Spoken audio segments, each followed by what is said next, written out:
Hello students, कैसे हो आप सभी। उम्मीद करता हूँ आप सभी अच्छे होंगे। आज का जो वीडियो है उस पर मैं आपसे डिस्कस करूँगा एमए फर्स्ट सेमेस्टर का मिडिवल सोसाइटीज़ HIST 103 के ऊपर। बहुत सारे क्वेश्चन, बहुत सारे स्टूडेंट्स जो है वो कमेंट्स में उनके कमेंट्स आ रहे थे कि 103 के ऊपर जो है एक वीडियो बना दीजिए। 101 हम ऑलरेडी डिस्कस कर चुके हैं, 102 भी डिस्कस कर चुके हैं, तो 103 पे चलते हैं क्योंकि बहुत जल्दी आपके जो एग्ज़ाम है वो स्टार्ट होने वाले हैं। और लास्ट में सिलेबस के अकॉर्डिंग मैं कुछ इंपॉर्टेंट टॉपिक्स आपको बताऊंगा, आप उस तरह से उसको कर सकते हैं। तो 15 के बाद आप लेके चलिए कि आपके एग्ज़ाम होने वाले हैं। तो ये 2022 में क्वेश्चन आया हुआ है, जो क्वेश्चन पेपर है HPU का, इसके ऊपर मैं बात करूंगा। तो पहला ही इसमें क्वेश्चन है कि कैरोलिन गियंस जो साम्राज्य है उसके उद्भव के ऊपर बात की गई है। फर्स्ट टॉपिक है ये फर्स्ट यूनिट का। दूसरा है describe the conflict between the church and the state in the medieval Europe. मध्यकाल यूरोप में चर्च और राज्य के बीच टकराव का क्या कारण था, क्योंकि मिडिवल पीरियड में जो है वो तीन कैटेगरी में थी। एक कुलीन वर्ग था, एक चर्च था, और एक जो है वो जो वहाँ का राजा राजा होता था, है ना। तो इनके बीच में जो कन्फ्लिक्ट रहता था राजा और चर्च के बीच में, उसके टकराव के ऊपर यहाँ पे आपसे क्वेश्चन पूछा गया है।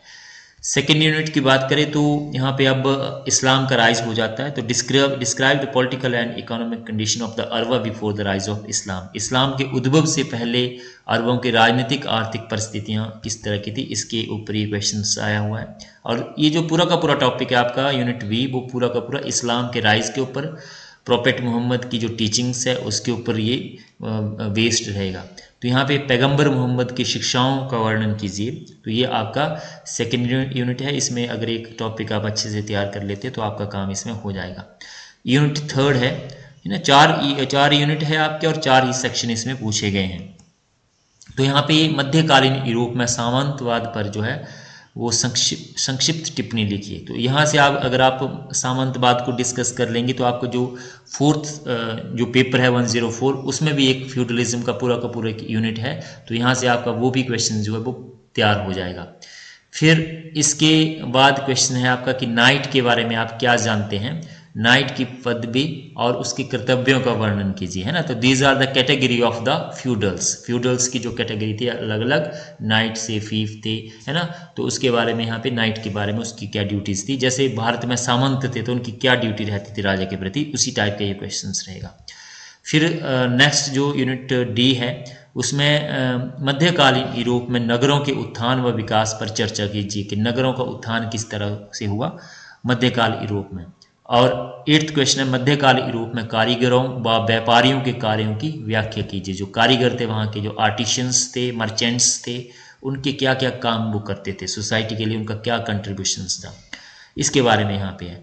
फिर सेक्शन E काफ़ी इंपॉर्टेंट है, क्योंकि अगर आप इसको अच्छे से करेंगे, क्योंकि 10 क्वेश्चन इसमें रहते हैं, 10 में से आपको सिर्फ 6 करने होते हैं। तो बहुत है कि आपके चॉइस इसमें काफ़ी रहती है और इसमें पूरे के पूरे मार्क्स आपको मिलते हैं। यहाँ पे पहला पूछा गया कि बेनिफिश व्यवस्था क्या थी। बेनिफिश व्यवस्था अबू अल अवास जो खलीफाज थे उनके बारे में पूछा गया है। मजलिस ए शुरा, ये इस्लाम का ही टर्म है। खलीफा क्या होता था, तो ये इजी है, आपको पूछा है। अब अब्बासिद राज्य क्या था इसके बारे में, और मैनोरियल व्यवस्था क्या थी यूरोप में, या जो वहाँ की सिस्टम था उसमें। और मध्यकालीन यूरोप में दासत्व, मतलब ये दास व्यवस्था जो थी वो किस तरह की थी मध्यकालीन यूरोप में। गिल्ड सिस्टम के बारे में पूछा गया है। तो गिल्ड तो आपको पता है कि एनिसेंट इंडिया में भी रहता था, अलग अलग इसमें कैटेगरी रहती थी।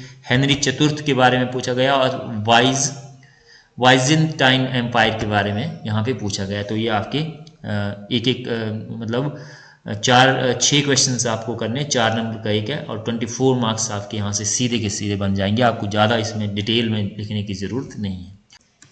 अब हम सिलेबस पे बात करते हैं। ये हमारे पास सिलेबस है, इसके अकॉर्डिंग आप क्वेश्चंस को किस तरह से तैयार कर सकते हैं यूनिट वाइज। तो यहाँ पे आप एंड ऑफ रोमन एम्पायर, इस बार ये क्वेश्चंस आ जाएगा पूरा कि रोमन साम्राज्य का फॉल किस तरह से हुआ, डाउनफॉल, इसके ऊपर उम्मीद है। तो इसको आप अच्छे से तैयार कर लीजिए इस बार के लिए, है ना। एंड ऑफ रोमन एम्पायर, क्योंकि चर्च का आ गया हुआ है और ये भी क्वेश्चन जो है वो यहाँ से भी आ गया हुआ है ना। तो एंड ऑफ रोमन एम्पायर इसको आप अच्छे से कर सकते हैं। यूनिट सेकंड में प्री इस्लामिक ट्राइब्स पिछली बार आ गया हुआ है, प्रोफेट मोहम्मद की टीचिंग्स भी आ गई हुई है। इस बार हो सकता है कि अरबों का क्या कंट्रीब्यूशन रहा है सिविलाइजेशन में, जो 6 टॉपिक है इसको आप अच्छे से तैयार कर लीजिए। और जो खलीफा है इनके जो आरंभिक जो खलीफा है उनके जो रूल है वो किस तरह से उन्होंने शासन किया इसके बारे में, और इस्लाम का इवोल्यूशन किस तरह से हुआ उसके बारे में यहाँ आपसे पूछ सकते हैं। यूनिट थर्ड से आप जो है वो फ्यूडलिज्म के ऊपर तो तैयार कर ही लीजिए, क्योंकि पिछली बार भी फ्यूडल सिस्टम आया हुआ है।